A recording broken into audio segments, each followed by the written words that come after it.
네, 안녕하세요. 더함공동체교회 매일 5분 묵상. 오늘은 잠언 20장 18절입니다. 제가 읽겠습니다. 경영은 의논함으로 성취하나니 지략을 베풀고 전쟁할지니라. 아멘. 경영은 뭔가를 추진하는 걸 의미해요. 계획에 가까운 말입니다. 경영은 의논함으로 성취한다는 건 혼자서 경영을 하면 안 되고 여러 사람이 함께 의논을 해야 된다는 이야기예요. 그래서 경영을 하려면 의논을 해야 성취된다, 이런 뜻입니다. 경영을 하려면 여러 사람이 의논을 해야 성취되는데, 그 뒤에 말이 지략을 베풀고 전쟁할지니라, 이렇게 이야기를 하는데요. 이것도 좀 약간 이해가 어려워서 풀어보면, 경영을 의논해서 성취하니까 경영도 의논해서 성취하는데, 전쟁을 의논 없이 할 수 있을까요? 그럴 수 없겠죠. 그래서 전쟁은 여기 지략을 베풀고 전쟁할지니라 이렇게 되어 있는데, 세 번역을 보면 전쟁은 전략을 세워놓고 하여라, 이렇게 돼요. 그래서 전략과 경영이 같은 맥락에서 나온 말입니다. 단어 자체는 달라요. 단어 자체는 다른데 같은 의미를 갖고 있는, 그러니까 말은 다른데 병렬 구조를 사용하기 위해서 비슷한 낱말을 쓴 거예요. 그러니까 경영, 지략, 계획, 전략, 이런 의미입니다. 그래서 경영을 하려면 의논해서 성취하잖아. 그런데 전쟁을 혼자 할 수 있겠어? 그럴 수 없지. 전쟁을 하려면 지략을 갖고 해야 되거든. 지략을, 그래서 베푼다라고 하는 표현이 조금 이상한데, 세운다라는 의미예요. 전쟁을 하려면 지략을 세워야 되잖아. 전략을 세워야 돼. 그러니까 전쟁을 하려면 혼자 하면 안 되고 여럿이 의논해야 되지.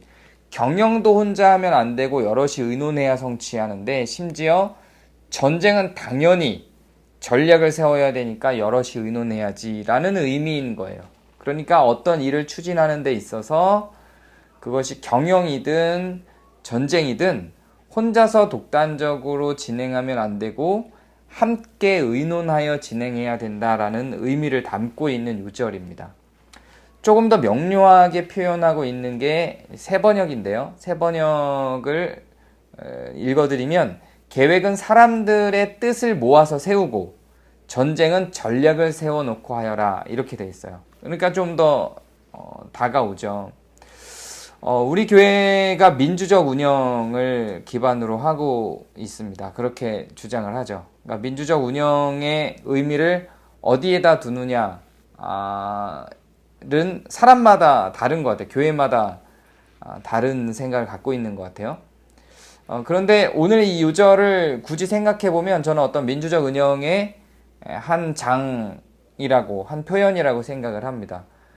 경영이나 전쟁도 그러할진데 교회의 운영은 어떨까요?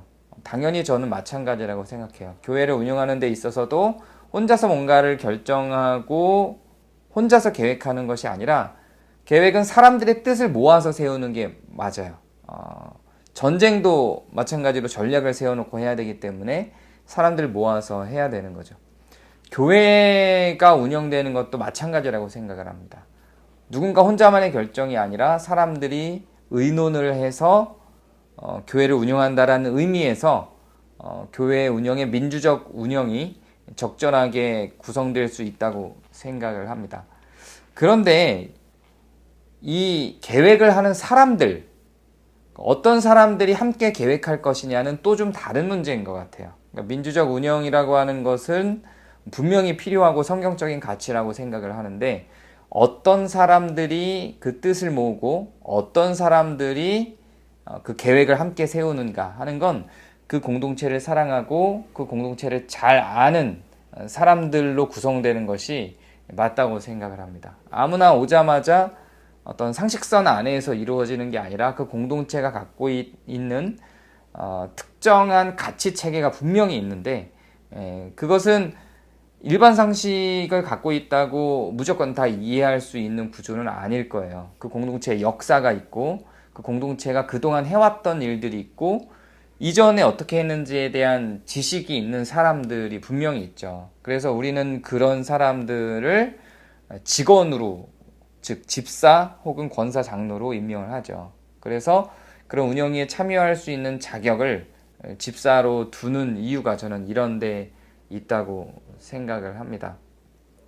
꼭 교회 운영뿐만 아니라 저는 가정의 운영도 마찬가지라고 생각해요. 한 사람이 결정하는 구조가 아니라 가족들이 함께 의논하고 함께 의견을 내고 함께 계획해서 가야 가정 구성원들이 서로 간의 기쁨과 행복을 누리는 가정으로 이끌어져 나갈 수 있다고 생각합니다.